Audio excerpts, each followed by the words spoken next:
Dad, this story is called Dad's called a big freeze. Deep freeze. Deep freeze. Oh, winter had come to the island of Sodor. For many days now, had held everything in an icy grip. The countryside was frozen hard, the trees were white with frost. The icicles hung to bridges, and the water columns mercifully there was little snow. Too cold for that, thank goodness, shivered James' driver. He and his fireman huddled on the sheltered side of the cab. And the car. James had an open footplate, and every day his crew came to work. Muffling eyebrows in scarves and jerseys.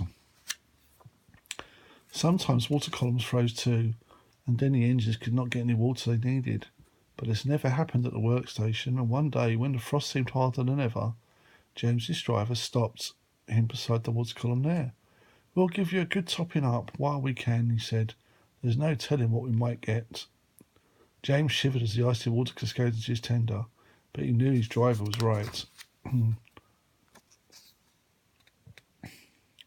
They filled James' tank to the brim. And the car turned it on. Yep, because the fireman forgot to tell the driver to turn the tap off. Water overflowed onto James's tender, making him shiver again. Right, said the fireman, jumping down to a footplate. Let's be off. I want to warm myself up, shoveling coal. We can't go yet, laughed the driver. They haven't finished loading the luggage van. Well, I wish they'd hurry, grumbled the fireman, blowing his hands. I'm frozen. All the engines have tapped cooling injector. Allows the driver or the fireman to transfer water from the tender to the boiler, and it's very important. Without it, the water level in the boiler couldn't come too low and make the steam properly. They had gone far from James felt thirsty. I need a drink, please, he said. His driver switched on the injector, but nothing happened. And the car followed. The fireman tried his duplicate. Still nothing. I've got such a pain, groaned James. Your injector's failed.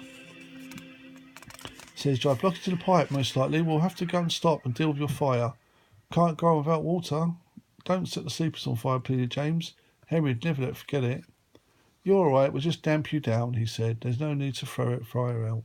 They stopped near the signal box and James asked the driver signal box to telephone for help. The works sent a Diesel who James had never met to help him. Rescued by Diesel, he not discussing its disgrading. I won't go, but he soon changed his mind because his fire was down so his boiler was cooling. And he could feel icy wind. The Diesel was friendly. James was quiet at first, but then they reached the works. Diesel won him over, and the two of them were chatting like old friends. At the works, James's fireman climbed onto the tender. He tried to open up the filler cap, but couldn't. And the car was waiting for him in the sheds. Yeah. There's your answer, James, he said. Your filler cap's frozen solid. That's because the water overflowed. Ice is stopping air from getting into the tank, so the injectors can't work. You'll be all right when the ice melts. He was, and it wasn't all. Thanks to his new friend, the works. Even James now admits diesel can be useful engines too. The end. Right, to be continued.